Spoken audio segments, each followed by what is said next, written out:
আমার রসুলকে অভয় বানিয়ে দিলেন, ইয়া রাসূলুল্লাহ আপনি ভয় পাবেন না, পেরেশান করবেন না, আপনি টেনশন করবেন না, আতঙ্কিত হবেন না। ইয়া রাসূলুল্লাহ আপনি তো একজন জনদরদী মানুষ, আপনি মানুষের দুঃখ বুঝেন, আপনি দুঃখ দুর্দশাগ্রস্ত অভাবগ্রস্ত মানুষের অভাব দূর করে দেন, আপনি বোঝাই বহন করা মানুষের বোঝাটা হালকা করে দেন, আপনি কষ্টে থাকা মানুষগুলোর কষ্ট দূর করতে পারেন, আপনি দুঃখে থাকা মানুষের মুখে হাসি ফুটান, আপনি মেহমান নওয়াজি করেন, আত্মীয়তার বন্ধন আপনি রক্ষা করেন, মানুষের উপকার করেন, নিঃসন্দেহে আপনার কোনো ক্ষতি হবে না।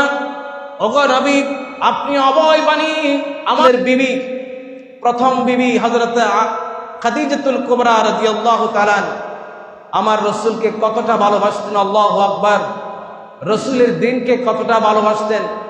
যখন এই কথাগুলো শুনবেন, এই কথাগুলো যখন আপনি পড়বেন, আপনার অন্তরে একটা অন্যরকম ফিলিংস তৈরি হবে, অনুভূতি আপনার ভিতরে জাগ্রত হবে, আপনার চোখ দিয়ে পানি গড়িয়ে পড়বে, আপনার হৃদয়ে শিহরণ জাগবে, আপনার গায়ের লোমগুলো খাড়া হয়ে যাবে। আল্লাহু আকবার। এত আবেগময় কথা, এত ঈমানি জজবাই কথাগুলোর ভিতরে রয়েছে।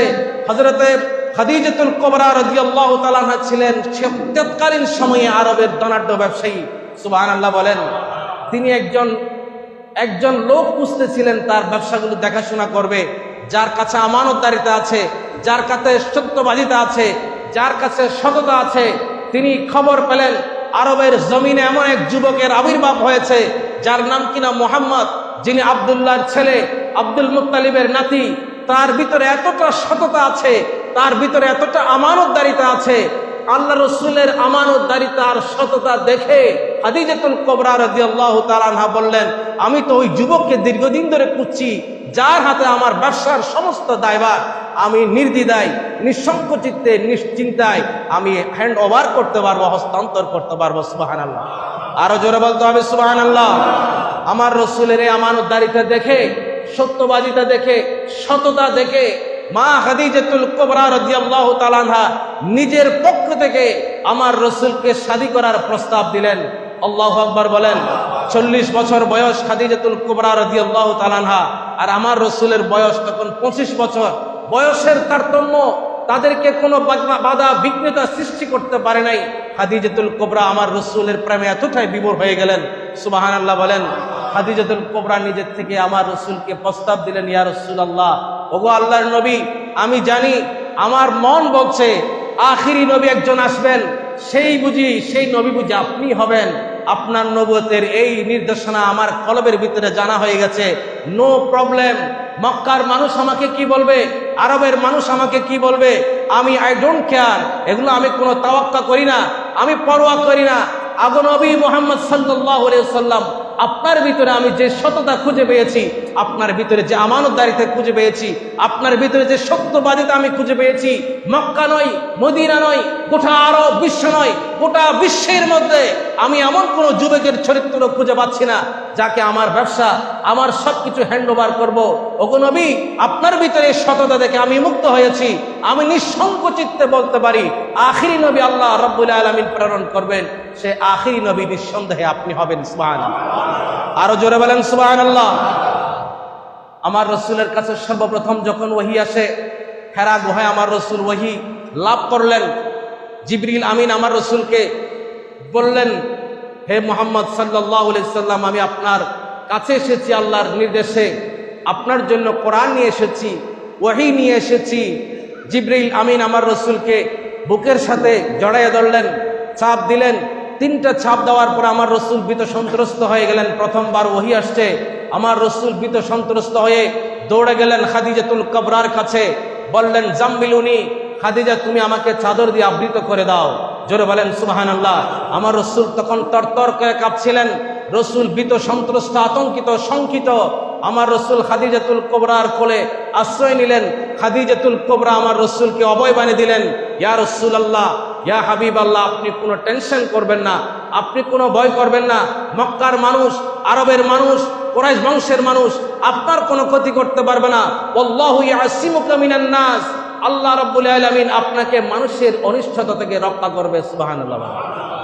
খাদিজাতুল কুবরা রাদিয়াল্লাহু তাআলা আমার রসুলকে অভয় বানিয়ে দিলেন, ইয়া রাসূলুল্লাহ আপনি ভয় পাবেন না, পেরেশান করবেন না, আপনি টেনশন করবেন না, আতঙ্কিত হবেন না। ইয়া রাসূলুল্লাহ আপনি তো একজন জনদরদী মানুষ, আপনি মানুষের দুঃখ বুঝেন, আপনি দুঃখ দুর্দশাগ্রস্ত অভাবগ্রস্ত মানুষের অভাব দূর করে দেন, আপনি বোঝাই বহন করা মানুষের বোঝাটা হালকা করে দেন, আপনি কষ্টে থাকা মানুষগুলোর কষ্ট দূর করতে পারেন, আপনি দুঃখে থাকা মানুষের মুখে হাসি ফুটান, আপনি মেহমান নওয়াজি করেন, আত্মীয়তার বন্ধন আপনি রক্ষা করেন, মানুষের উপকার করেন, নিঃসন্দেহে আপনার কোনো ক্ষতি হবে না। ওগো নবী আপনি অভয় বাণী আমার পক্ষ থেকে নিয়ে নেন, আপনার জন্য কোনো ক্ষতি হবে না, আপনি নিশ্চিত থাকেন। সাময়িকভাবে আপনার হয়তো একটু অস্থিরতা কাজ করছে, ইনশাআল্লাহ আপনার এই অস্থিরতা চিরে কেটে যাবে। আমার রসুলকে অভয় বানিয়ে দিলেন। খাদিজাতুল কুবরা রাদিয়াল্লাহু তাআলা আনহা, এটা আল্লাহর পক্ষ থেকে আমার রসুলের সাথে এভাবে শাদী করা, শাদী হওয়াটা আল্লাহর কুদরতের ফয়সালা ছিল। কারণ সে সময়ে যদি আমার রসুল খাদিজাতুল কুবরার সঙ্গ না পেতেন, খাদিজাতুল কুবরার সাপোর্ট যদি আমার রসুল না পেতেন, তাহলে এই দিন কায়েম করা, ইসলাম প্রতিষ্ঠা করা, দিন প্রচার করা আমার রসুলের জন্য বড় কষ্টকর হয়ে যেত। আমার রসুলকে খাদিজাতুল কুবরা পদে পদে পদে পদে প্রত্যেকটা ক্ষেত্রে আমার রসুলকে সাহায্য করেছেন, সাপোর্ট দিয়েছেন, অভয় বানিয়ে দিয়েছেন। আল্লাহু আকবার। ও আমার মারা, আমার বোনেরা, স্বামী যখন দুশ্চিন্তায় পড়া যায় তাকে অভয় বানিয়ে দিতে হয়, তাকে সাপোর্ট দিতে হয়। সেটা হোক না দিনের কাজে, সেটা হোক না পারিবারিক কাজে, সেটা হোক না ব্যবসার কাজে, বৈধ কাজে স্বামীর পাশে দাঁড়ানো এটা স্ত্রীদের নৈতিক দায়িত্ব। খাদিজাতুল কুবরা আমাদেরকে শিক্ষা দিলেন, মা জাতিকে শিক্ষা দিলেন। আমি রসুলকে কখনো একা হতে দেই নাই, রসুলকে কখনো আমি মুখ কালো করতে দেই নাই, রসুলকে আমি কখনো বিষণ্ণ হতে দেই নাই। রসুলের মন খারাপ, খাদিজাতুল কুবরা রাদিয়াল্লাহু তাআলার সাথে সাথে আমার রসুলের পাশে বসে রসুলকে তিনি সাহস জুগিয়েছেন, রসুলকে তিনি উৎসাহ দিয়েছেন। জোরে বলেন আল্লাহু আকবার। আমার রসুলের এই ঘটনা প্রথম ওহী আসার পরে আমার রসুল ভীত সন্ত্রস্ত হলেন। খাদিজাতুল কুবরা যে ভূমিকা রেখেছেন, ওই ভূমিকার কথা সহিহ বুখারী শরীফে কিতাবুল ওহীর মধ্যে এসেছে। এইভাবে করে আমার রসুল ব্যবসা বাণিজ্য সব কিছু ছেড়ে দিলেন, দিনের কাজে আমার রসুল মনোনিবেশ করলেন। খাদিজাতুল কুবরা দিনের পর দিন তিনি টেনশনের মধ্যে পড়ে যাচ্ছিলেন, ব্যবসা বাণিজ্যের কি হবে, কে পরিচালনা করবে। রসুল তো দিন প্রতিষ্ঠার জন্য দিনের কাজে এইভাবে তিনি মাতোয়ারা হয়ে গেছেন, এইভাবে তিনি মগ্ন হয়ে গেছেন, ব্যবসা বাণিজ্য ছেড়ে দিলেন। আর খাদিজাতুল কুবরা রাদিয়াল্লাহু তাআলা আনহা বলছেন, ওগো নবী আপনি দিন পরিচালনা করেন, সমস্যা নাই, ব্যবসার দায়িত্ব আমি দেখাশোনা করব। ইয়া রাসূলুল্লাহ আপনার কোনো পেরেশান হবেন না, আপনার কোনো চিন্তা করার দরকার নাই। ইয়া রাসূলুল্লাহ আমি খাদিজাতুল কুবরা আপনার পাশে আছি, থাকবো চিরকাল আপনার পাশে থেকে দ্বীনের জন্য খেদমত করব, অবদান রাখবো। সুবহানাল্লাহ বলেন।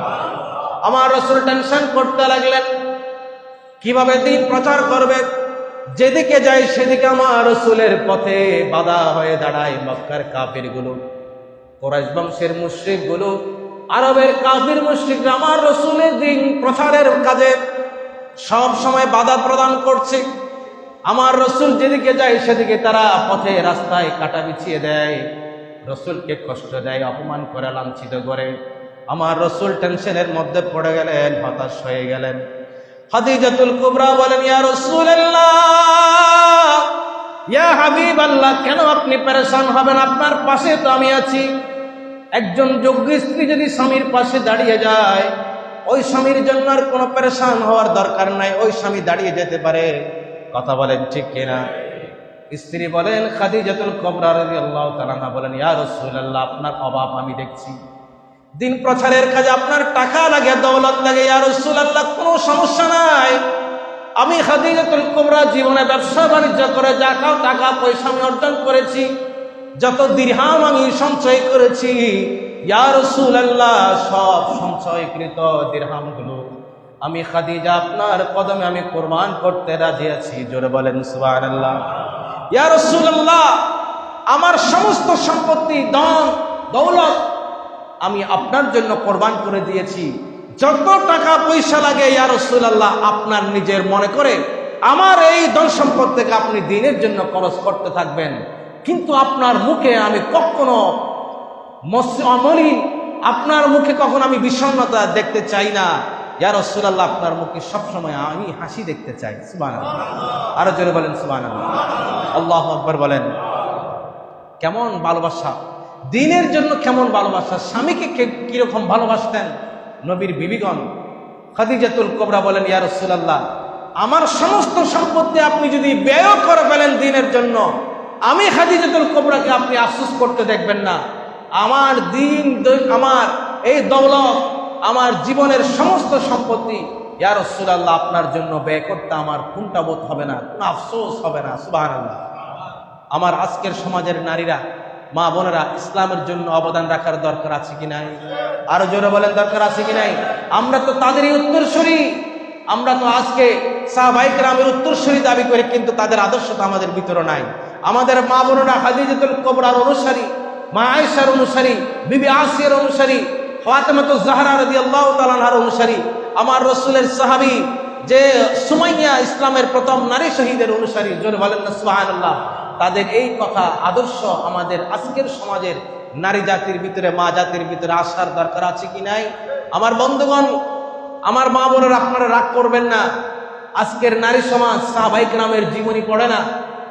উম্মাহাতুল মুমিনিন নবীর 11 জন বিবির জীবনী যদি আজকের নারী সমাজ জানতো, পড়তো, তাহলে ঘরে ঘরে ফিতনা, স্বামী স্ত্রীর ভিতরে দ্বন্দ্ব, আজকে ঝগড়া, ফিতনা, কলহ, বিবাদ, সংসার ভেঙে যাওয়ার মতো এই করুণ পরিণতি আজকের সমাজ দেখতো না। কথা বলেন ঠিক কিনা? আমার রাসূলের বিবিগণ রাসূলকে এতটা ভালোবাসতেন, স্বামীকে এতটা ভালোবাসতেন, কষ্ট করেছেন, দিনের পর দিন না খেয়ে ছিলেন, কিন্তু কোনো অভিযোগ তারা করেন নাই, স্বামীর নাফরমানি তারা করেন নাই, অকৃতজ্ঞ তারা হন নাই। কথা বলেন ঠিক কিনা? আমার বন্ধুগণ, সাহাবায়ে কেরামের জীবনীতে এমনই। আলী রাদিয়াল্লাহু তাআলা আনহু কোনো কাজ পান নাই, 3টা দিন আলী রাদিয়াল্লাহু তাআলা আনহুর ঘরে কোনো চুলা জ্বলে নাই, খাবার নাই। স্বামী 3য় দিন গেলেন, কোনো কাজের সন্ধান পেলেন না, কোনো টাকা কালে আসছে তিনি